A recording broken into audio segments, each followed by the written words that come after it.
सभी दर्शकों को प्रदीप कुमार शर्मा का स्नेह भरा नमस्कार। आप सभी का हमारे प्रतिबिंब चैनल पर हार्दिक स्वागत है। हमारी मानस रामायण श्रृंखला की यह 12वीं कड़ी है।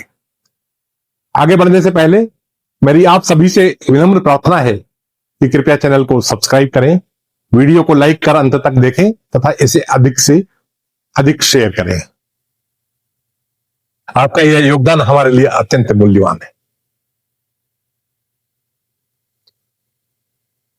पिछले अंक में हमने चर्चा की थी कि किस तरह श्री राम श्रृंगवेरपुर से गंगा जी को पार कर चित्रकूट पर्वत तक पहुंचे थे।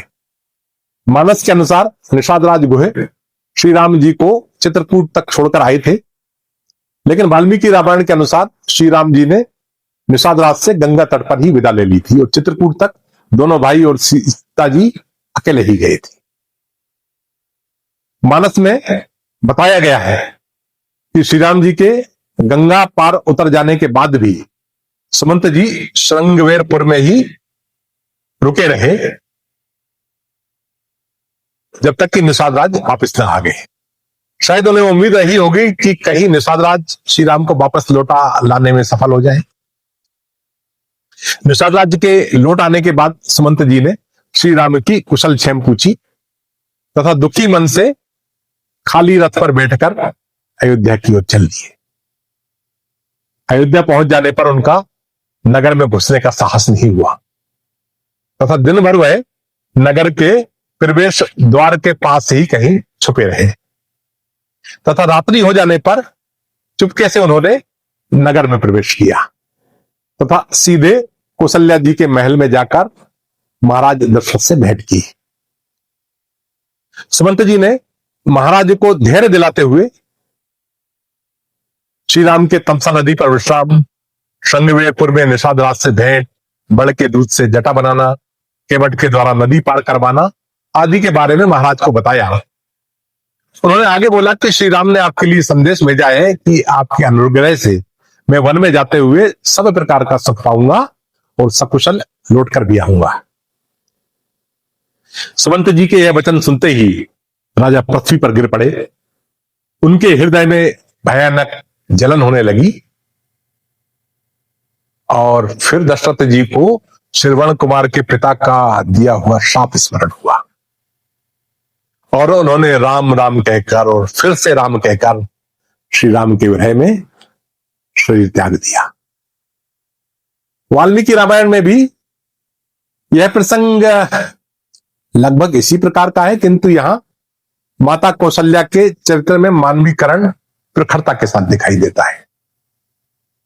सुमंत जी के खाली हाथ लौट आने पर माता कौशल्या काफी विलाप करती है तथा वह महाराज दशरथ को विलाप पूर्वक उपालंब देती हुई कहती है कि वैसे तो तीनों लोग आपको बड़ा दयालु, उदार और प्रिय वचन बोलने वाला बताते हैं, पर आपने इस बात का तनिक भी विचार नहीं किया कि सुख में पले हुए आपके वो दोनों पुत्र सीता के साथ वनवास का कष्ट कैसे सहेंगे।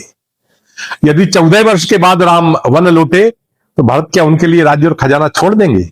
ऐसी तो संभावना नहीं दिखती। और यदि वे छोड़ भी दें तो किसी और के भोगे हुए राज्य को श्री राम कैसे स्वीकार करेंगे? माता कौशल्या ने फिर दशरथ जी को कुछ और कठोर वचन सुनाए, जिन्हें सुनकर दशरथ जी को बड़ा मार्मिक दुख हुआ और वे मूर्छित हो गए। मूर्छित होने के बाद सचेत होने पर दशरथ जी बोले कि यद्यपि तुम भी दुखी हो पर मैं भी एक महान दुख में पड़ा हूं, अतः तुम्हें मुझसे कठोर वचन नहीं बोलना चाहिए।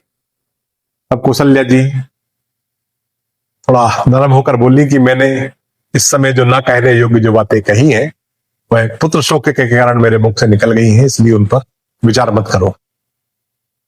रामचरितमानस में श्रवण कुमार की कथा बड़े संकेत रूप में मिलती है। हमने सिर्फ एक शब्द नेत्रहीन तपस्वी इसका एक संकेत दिया है और उसमें से लोग हम कथा को समझते हैं। कथा को इसलिए समझते हैं कि वाल्मीकि रामायण में दशरथ जी ने इस कथा को कौशल्या जी को बहुत विस्तार से सुनाया है। यह कथा वाल्मीकि रामायण में लगभग 100 श्लोकों में कही गई है और कथा सुनाने के बाद दशरथ जी ने श्री राम को याद करते हुए अपने प्राणों का त्याग कर दिया।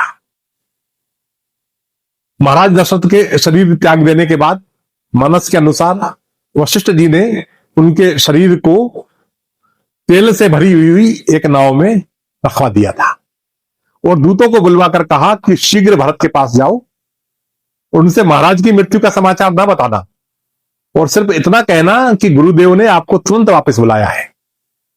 दूत से समाचार सुनकर भरत तथा शत्रुघ्न बड़ी तेजी से अपनी ननिहाल से अयोध्या की ओर निकल पड़े। नगर में प्रवेश करते ही कई अपशकुन होने लगे तथा पूरा नगर उदासी से भरा हुआ दिखाई दिया। वाल्मीकि रामायण में भी यह प्रसंग लगभग इसी प्रकार का है, पर यहां महाराज के शरीर को नाव की जगह तेल से भरे कड़ाहे में रखा जाता है। भरत जी को केकय देश से अयोध्या पहुंचने में 7 दिन लग गए थे। मानस के अनुसार भरत और शत्रुघ्न अयोध्या आने के बाद सबसे पहले माता कैकेयी के महल में पहुंचते हैं। महारानी कैकेयी आरती सजाकर आनंद में भरकर उठ दौड़ती है। भरत जी पहुंचते हैं कि महाराज कहां हैं, अन्य माताएं कहां हैं और श्री राम और प्रिय अनुज लक्ष्मण कहां हैं, और ये पूरा शहर इतने दुख में डूबा हुआ है, तब आप इतनी प्रसन्न क्यों हैं? पुत्र के स्नेह में वचन सुनकर नेत्रों में कपट का जल भरकर कैकेयी बोली कि हे तात, मैंने सारी बात बना ली थी। बेचारी मंथरा भी बड़ी सहायक हुई, पर विधाता ने बीच में एक जरा सा काम बिगाड़ दिया और वह यह कि महाराज देवलोक को सुधार गए। भरत यह सुनते ही तात तात हा तात पुकारते हुए अत्यंत व्याकुल होकर जमीन पर गिर पड़े। फिर थोड़ा धीरज रखकर पूछने लगे कि माता, पिताजी के मरने का कारण तो बताओ। और जब कैकेयी ने पूरी बात बताई, भरत जी सहम गए।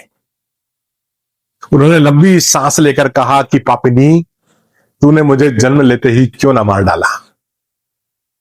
उसी समय मंथरा भी वहां पहुंची, जिसे देखकर शत्रुघ्न भी क्रोध में भर गए और उन्होंने उसके कुबड़ पर एक लात मार दी और फिर उसका झोंटा पकड़कर घसीटने लगे।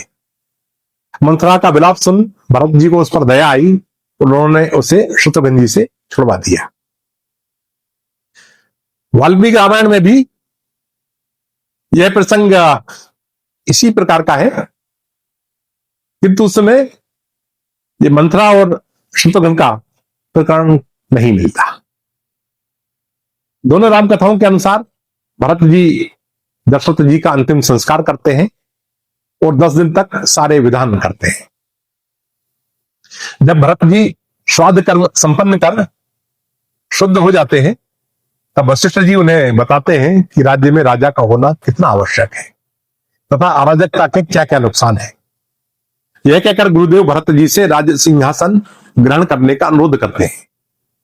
इस अनुरोध को कौशल्या जी, सुमंत जी और नगरवासियों के द्वारा भी दोहराया जाता है, किंतु भरत जी ने अत्यंत विनम्रता से सिंहासन पर बैठने के प्रस्ताव को अंगीकार नहीं किया तथा गुरुदेव सभी माताओं और सचिवों से कहा कि हम लोगों को चित्रकूट चलना चाहिए और वहां से आपको श्री राम जी को वापस लाना चाहिए और फिर उनको इस राज्य सिंहासन पर बढ़ाना चाहिए। सभी लोग भरत जी के इस प्रस्ताव को सुनकर अत्यंत प्रसन्न हो गए। हम अपनी मानस यात्रा को यहीं विराम देंगे और अगले अंक में मानस के एक अत्यंत मनोरम प्रसंग भरत मिलाप की चर्चा होगी। कल अवश्य आए भरत मिलाप का आनंद उठाने के लिए। जय राम जी की।